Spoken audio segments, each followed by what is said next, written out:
Well, good morning. We are ready to start once again with the Georgia House Rural Development Council meeting. And we just want to welcome all of you back again. I know we're going to have a lot of people shifting out. We understand that with meetings with FEMA and GEMA and some of the election processes that are going on. We're glad to soon have that behind us. But just welcome once again. And I'm going to call on Reverend Corbett once again to start us off this morning with a prayer.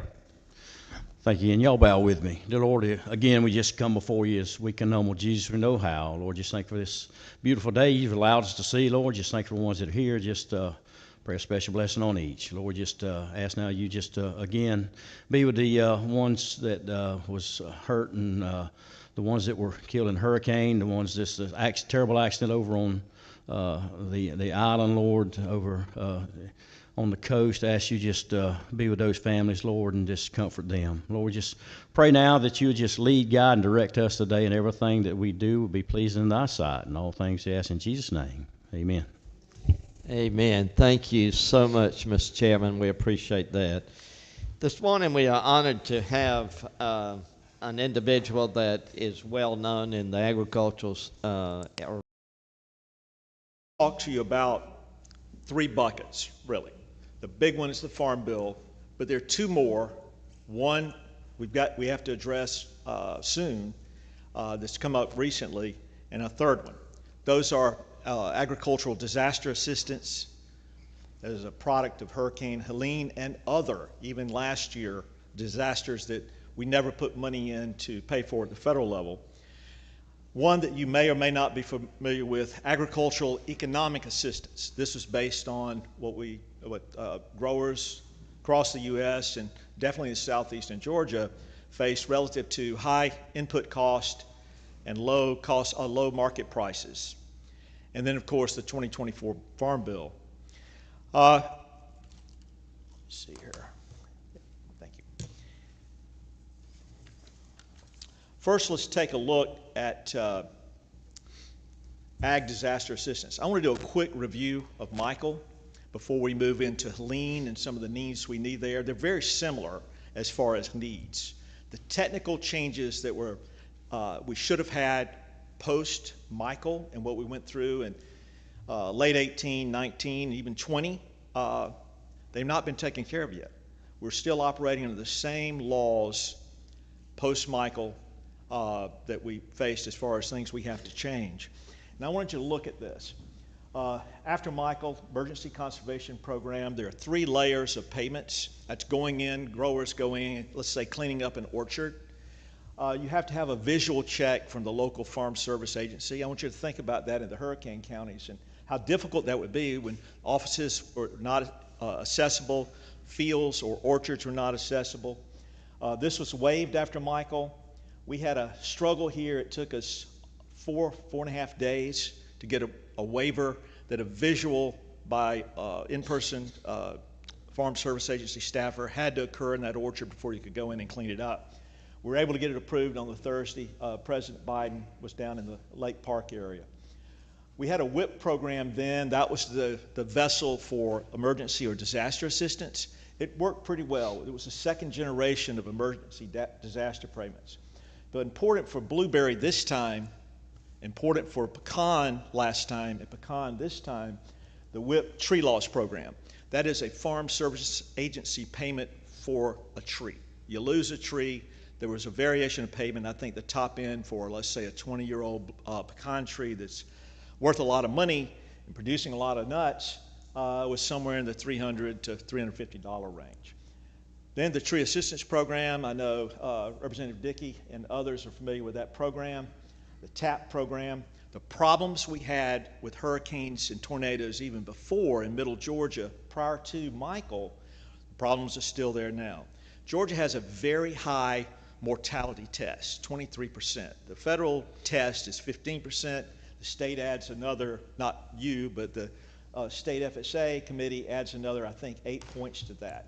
That's a tough test to meet in some orchards, particularly as you move through and you have growers that are, smaller growers.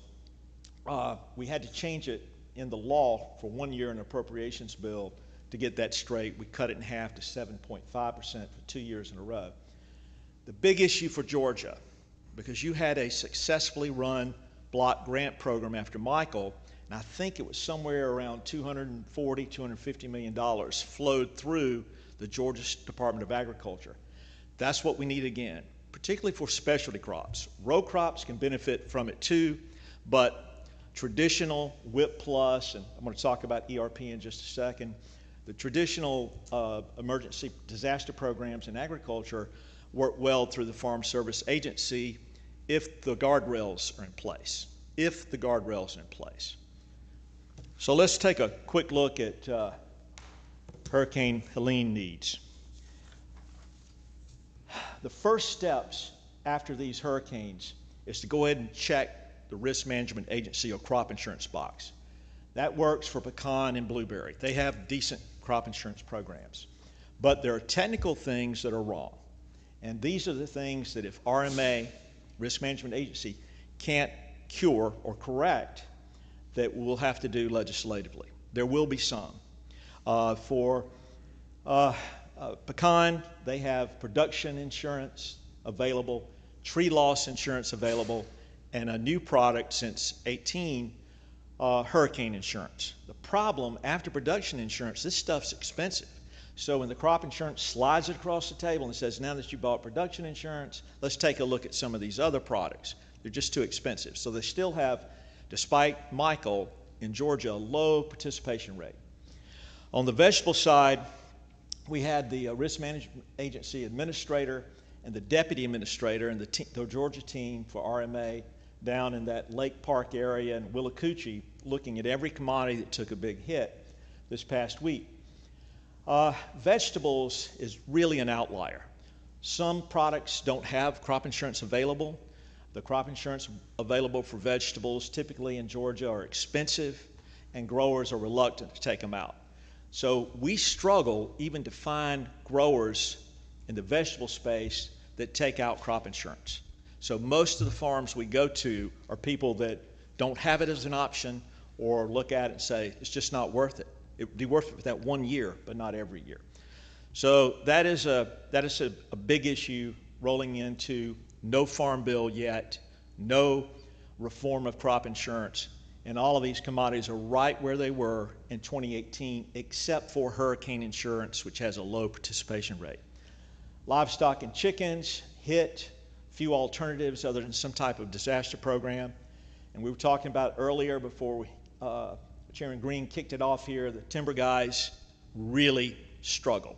They don't have a mechanism to pay them, no crop insurance, and we'll need some type of ad hoc disaster program.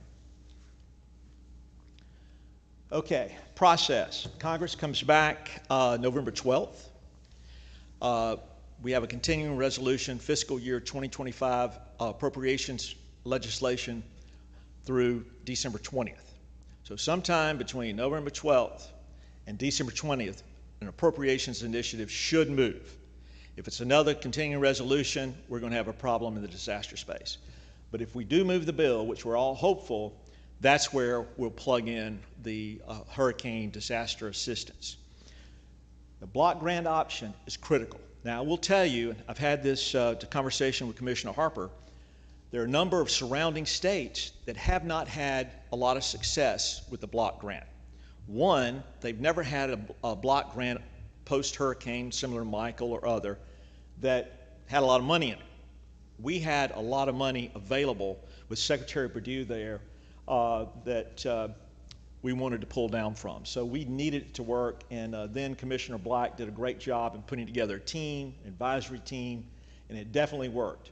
It's the only way to take care of underinsured irrigation systems that flip over, uninsured irrigation systems, barns not insured, underinsured, labor to clean up. This is the place to get it. Plastic for vegetable growers, for example. Going into pecan grove with heavy equipment to move trees out, driving over irrigation systems. That block grant is the only place to cure that. You want it to go through that particular piece. And finally, most importantly, no payment limits. This storm is going to increase the size of Georgia farms. We're going to get bigger, not smaller. The little guys in eastern Georgia, I know in pecan there were several hundred small growers hit. They don't have the equipment to even clean it up. So those are going to be more inclined not to go again, to get rid of the land, lease it out, do whatever they're going to do. These farms are going to get bigger. Payment limits will continue to be a struggle for agriculture in the Southeast, and in particularly Georgia and Middle and South Georgia. The Emergency Relief Program, that was the WHIP plus replacement. At first it really worked. Then it didn't work. Last year, the way it was structured, very few of our growers were able to, large growers, particularly in the specialty crop space, got very much out of it. So if Congress uses that for row crop, worst case specialty crop 2, then we're going to have to put some significant legislative guardrails in an appropriations bill. That's hard. I don't know at the state level, but at the federal level, that's very hard. You get the money and you get a few sentences describing what you do with it. Tree assistance program, I mentioned the mortality rate earlier, and crop insurance reforms, we'll have to take care of that. Now this one is what we were working on before Helene, pretending like it didn't come. We had a large, unprecedented fly-in with row crop commodities. We call them Title I commodities, commodities with farm programs that have been waiting on a farm bill. We're operating now with a 2018 farm bill for the 2024 crop. It's not worth much for this state. In the Southeast, these reference prices, target prices, the prices that determine whether the program triggers are very low. Some of the data for those programs are as old as 2010. So 2024, you're operating with 14-year-old data that set your reference price for your farm program. That's why they're not triggering.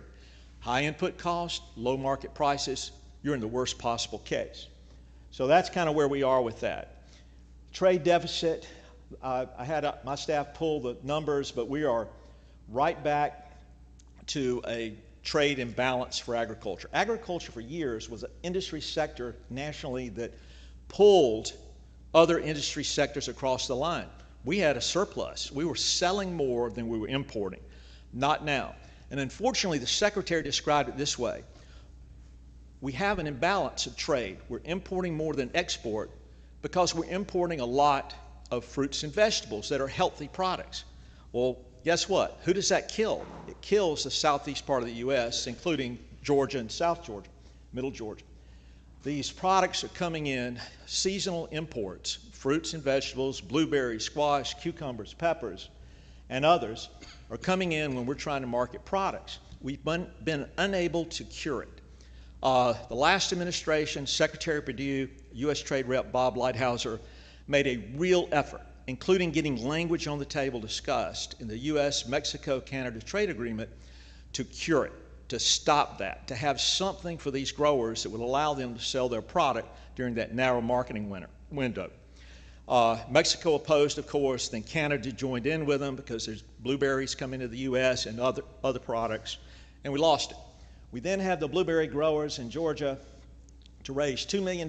They hired a Georgia law firm to go to the International Trade Commission, taking a case there to try and shut this down. A lot of this got political with the presidential election. Bottom line is the ITC flipped on us and voted against it. No cure. In the case of squash and cucumbers, there was an investigation, came out with a good report, a lot of data that we used, a lot of data that affirmed what USDA and University of Georgia College of Ag economists had told us. But at the end of the day, no cure. So here we are. There's no trade agreements moving in the Congress. We don't know about the next Congress, what it'll look like. No trade agreements are moving. We have one issue that we can deal with relative to this particular one on seasonal imports, and that will be trying to either get it in a farm bill, I'll talk about second, or trying to tag it on appropriations to give these guys some type of assistance for their losses. All right, don't get too fixated on this. This is data that the Minority Senate Ag Committee economists put together based on Congressional Budget Office analysis. But you can kind of get a flavor here of where the money is shifting to. Commodity programs, Title I in Georgia, corn, cotton, peanut, soy, rice. Well, we don't have rice, but soy. You can see we went from, in the 18 bill, which we're still operating under, if you just took those policies and flipped it, we've dropped from 7% to 4.5% of what is now will be $1.5 trillion spent on the Farm Bill. You can see the piece there, 81% projected last year will be in nutrition growth, 81%, versus 77% last year. And it's so big, that's what's taking up the cash. Conservation has grown some. That number is going to change, I think, before we're through with that. But you can see commodities and crop insurance both dropped, which are really what our production ag guys, that's what they do. On the Farm Bill, policy needs. Reference prices have to go up. If they don't go up, if you're in production agriculture, we shouldn't do a Farm Bill, okay? Just shouldn't. That's the only thing they get out of it. They get out of crop insurance, but if you're in the Title I, particularly if you're in the cotton and peanut space, you need those reference prices to go up. And we're in that belt here along with specialty crops, vegetables, some fruit. Crop insurance reforms, the House Ag Bill, House Ag Committee passed bill, bipartisan. Sanford Bishop, Democrat from this district, crossed over and led 3 other Democrats on the committee, including Don Davis in North Carolina, to vote with the Republican majority to pass that bill. So it's out of committee. We felt like it had a good vote, but it hasn't been considered yet. It'll flow to lame duck. There'll be an effort. I don't know if it'll get to the floor for a final vote. There's going to be an effort to try and move it. The 4 corners, we call them, the House chaired G.T. Thompson of Pennsylvania, David Scott from Georgia, ranking member, Debbie Stabenow, chairwoman of the Senate Ag Committee, and John Bozeman, ranking member, have been talking. And in the Senate, that is huge progress. It had not been a lot of work done on this other than a staff effort. So we're hopeful that the bill will move in lame duck. We need it to move, but we don't need to freak out here. This will be for the 25 crop. If it's late for the programs we're interested in Georgia, in production agriculture in the Southeast, we can still do the 25 crop. That's what we're shooting for. But note, even if we pass it, it's a great bill, none of these programs, if they trigger, none of these programs will pay anything until October of 2026. October of 2026. That's how it works. So, thus the necessity for the economic assistance. If they don't do that, you're going to have a 3-year gap, at least a 3-year gap, where Georgia Title I production ag growers do not receive any payment.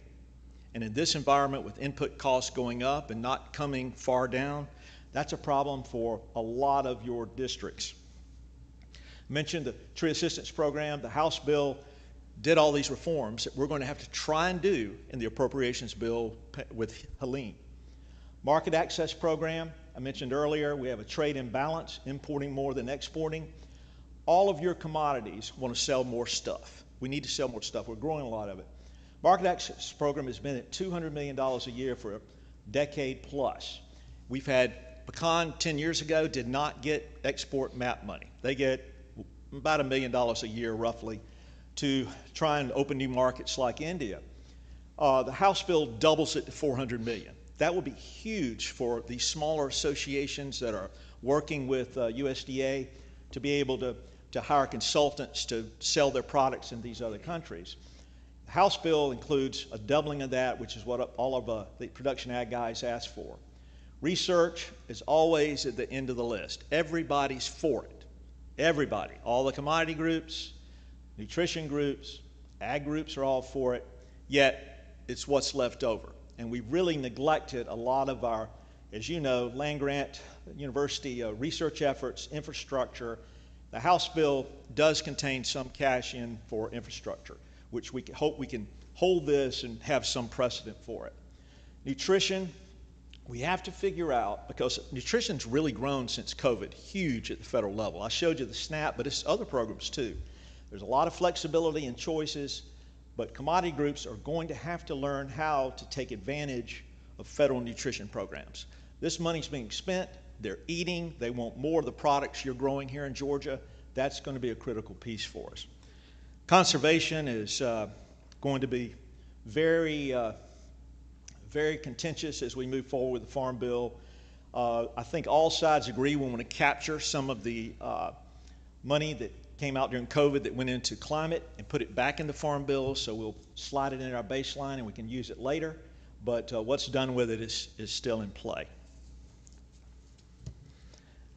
And I want to wrap up here in the House. I mentioned lame duck. We'll try to move it. Commodity groups are pretty solid together as far as we need to move the bill forward.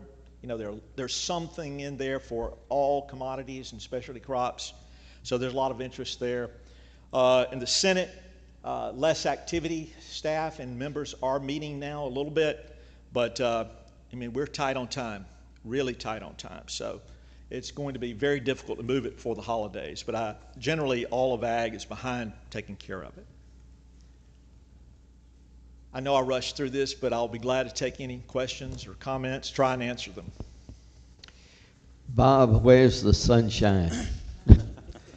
Well, I think the lame duck session, if you invited me back here, well, I probably wouldn't come if we don't do anything, but those three buckets, some of that has to take place. The disaster assistance is not going to happen by magic, unfortunately. I sat in Austin Scott's office when he was talking to some members after Michael, and you would be surprised at the hurricane belt outside of Georgia that was hit. We had members in the House, same party, that were saying, that's a lot of money, you know, let's slow it down a little bit. We've already had some appropriators talk about, let's roll it to first quarter. We don't want to miss that Christmas train. Y'all know how it works. If you have a huge appropriations bill moving before the holidays, we need to be part of it. You don't want to miss it for any of this. Bob, I'm not sure some of our farmers can hang on till all of this. This is one of the worst years that they have experienced. They're having very great difficulties getting loans to continue on. Fertilizer, everything has gone up, chemicals, and John Corbett and I have been talking about some of the needs of our farmers and how many we're going to lose in Georgia. And that's the sad case scenario there. Do we have other individuals that want to ask Bob? All right, Lynn, Chairman Smith. Representative Lynn Smith from Newnan, Georgia. Thank you for your depressing presentation. Thank you. You're not on yet, so. There, okay. Thank you very much. Where I sit, my area's gone from just small town, we were rural, but now we're being absorbed by Metro Atlanta. And I've found that the discussion on issues that are important to the agriculture section is less important to the city dwellers and people like that. I see a trend of there's not a sympathetic buy-in a lot of times when everybody here tries to make the point this needs to be done. So that's my concern. I don't know that there's a magic anything there to make that happen. But the other trend I'm noticing is that our small farmers are not able to hang in there. And so are we trending towards corporate farming who has bigger money, bigger base, or what do we look like in Georgia as this? Because 2026 is what I came up with after you talked to us. Unfortunately, as you know, there's been a lot said by a lot of urban members about we want to help the small farmers but not the big farmers. I was on a call yesterday with the secretary of a group of commodity groups, and he kept emphasizing that, and I may mess this up, but 90% of the growers 10% of the growers receive these benefits when we do these programs, particularly Title I. But 10% are producing, and there's arguments about this, 80 to 90% of the food we use or eat. And it's going to be a problem.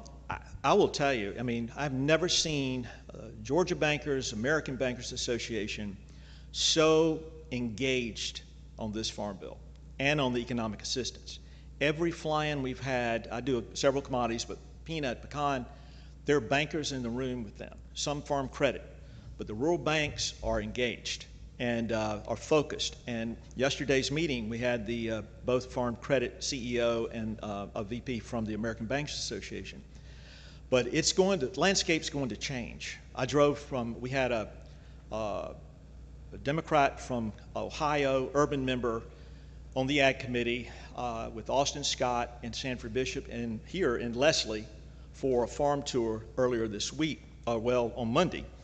And driving from Moultrie to Leslie, there were 4 auction signs, all different for smaller tracts of land. Now, you don't know the exact scenario of that, but it is changing, and we're going the opposite way.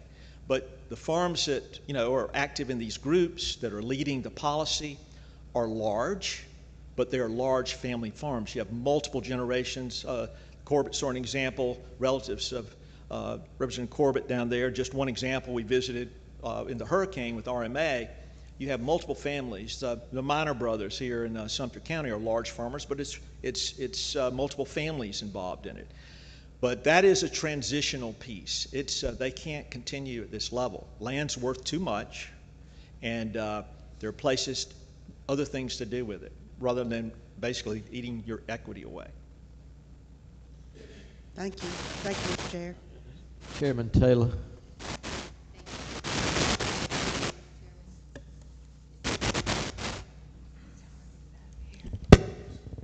You got it. Okay. Thank you. There you I guess this goes along with what everybody is seeing and feeling this morning. How do I say this? They've been barely hanging on. This has been a rough last 4 or 5 years. It's never an easy industry to begin with. Sometimes I feel like the attitude of the urban versus the rural is having a major effect, and as there has been population shift, that's affected. I don't know, do they need to have empty shelves again after COVID? I kind of feel like when Eisenhower said, it looks mighty easy, farming looks easy when your pencil's a plow, or your plow's a pencil, and you're 2,000 miles from the field. Do they have any idea what will happen if their shelves are empty? Because it feels like that's what's going to happen. I don't have all the answers. We're putting a lot of money in SNAP, which I understand there are people that are hungry and need it, but there'll be less that can be produced because they're shifting where the money's going. It's the same thing with a lot of different parts of the government, but is there any understanding at all? Some, but it's limited. The original nutrition, then food stamps, commodity program agreement was in the 70s between Herman Talmadge and Hubert Humphrey. Same party, but Dems control both bodies. That has kind of morphed to where we are today. David Scott, who's ranking member, he gets it. Sanford Bishop gets it. Don Davis gets it. But this urban-rural split is really only, I'm getting out of my lane here, increase the partisanship issue that we have. We used to have, regional differences on ag. That was the fight. You get in committee, didn't matter what party you're in, it was what state you were from. Southeast stuck together. Texas was with us. Basically battling Midwest on row crops, California on specialty crops. That part has not changed, but the partisanship piece on it is only taking votes away from those regions. Other piece to this that's changed, I think, that is difficult to get, and I've talked to Dean Place at the University of Georgia a good bit about it. We have a real battle in regional land grants. When I say that, the Southeast has been, helpful to commodity groups and addressing economic analyses and people listening and farm groups that are probably represented here. We get a lot of data from UGA, Fort Valley State. Same happens with Alabama guys with Auburn, Tuskegee. But we have land grants in the Midwest. Illinois is an example. I don't mind calling them out. They're publishing every week a document called Farm Doc. They come after the Southeast, publishing the farms are too big. They're getting too much money. They're not telling you this. They're doing better than you think. And those, it's all public information, free, but that has not helped us. And that battle has been going on since the 14 Farm Bill, but it's increased. We were up to 2 documents a week coming out from Ohio State and from Illinois blasting these farm programs and Southeast, how much they benefit the Southeast. So it's a pretty, it's a difficult environment to put these packages together. The hurricane is only going to make it more difficult. Thank you. Okay. Chairman Corbett. Thank you, Mr. Chairman. Thank you, Mr. Redding, for the presentation. Thank you for what you do for ag here in Georgia. We learned some lessons from Michael. It took 2 years before any federal help got down to the ag community in southwest Georgia from Michael. And this ag disaster assistance bill, the programs out there, the block grants, I think is vitally important that we get that passed. So my question is, what can we do as legislators, state legislators, to help our congressional delegation get this across the finish line? I've had several legislators have called, and definitely on the Senate side, about that question.